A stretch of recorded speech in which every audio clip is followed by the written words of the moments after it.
यसलाई के भन्छ हौ साथीहरू तपाईँहरूकोतिर? हाम्रो चाहिँ यहाँ गुर्बे भन्छ। ल गुर्बोलाई चाहिँ मैले काटकुट पाटेर धुइधाइ पारेर यहाँ त पानी लगाएर नुन लगाएर उमालेँ है। अन्त यसलाई चाहिँ मजाले उम्लिनु दिएँ है यहाँलाई। अन्त त्यहाँदेखि चाहिँ चलाएँ, एकछिन चलाएर उम्लिनु दिएँ। त्यहाँदेखि चाहिँ त्यसलाई मैले तारिदिएँ होइन। तारेर मैले पानी तार्नु राखिरहेको छु र यसमा चाहिँ मैले कराही तताएर अन्त तेल चाहिँ अलिकति ज्यादा नै लाउनु पर्छ है। अन्त तेल तातेपछि प्याजलाई मजाले खुर्राएँ होइन। प्याज खुर्राइसकेपछि यसमा अदुवा लसुन पनि हल्दी अदुवा लसुन हालेर मजाले खुर्राएपछि त्यहाँदेखि चाहिँ मैले मजाले निचारेर तारेर मजाले निचारेको थिएँ गुर्बोलाई चाहिँ उमालेर तारेको गुर्बोलाई चाहिँ।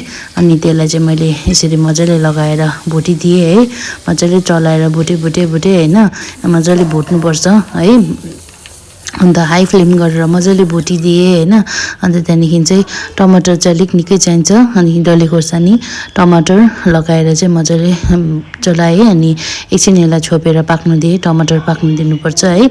अन्त यहाँ हेरेँ फेरि चलाएँ, टमाटर अलिक पाकेको छैन रहेछ। अनि फेरि यसलाई एकछिन छोडिदिएँ। त्यहाँदेखि चाहिँ फेरि हेर्दाखेरि चाहिँ त्यहाँदेखि चाहिँ पाकेछ। अनि त्यहाँदेखि ढकनी खोलेर नै एकछिन त्यसलाई मजाले चटट हुनु दिएँ होइन। त्यहाँदेखि चाहिँ हाम्रो रेडी भयो गुर्बोको सब्जी है। यो चाहिँ मैले फर्स्ट टाइम बनाएको गाइज होइन। अन्त चाहिँ मैले त्यहाँदेखि खानासँग ट्राई गरेँ है।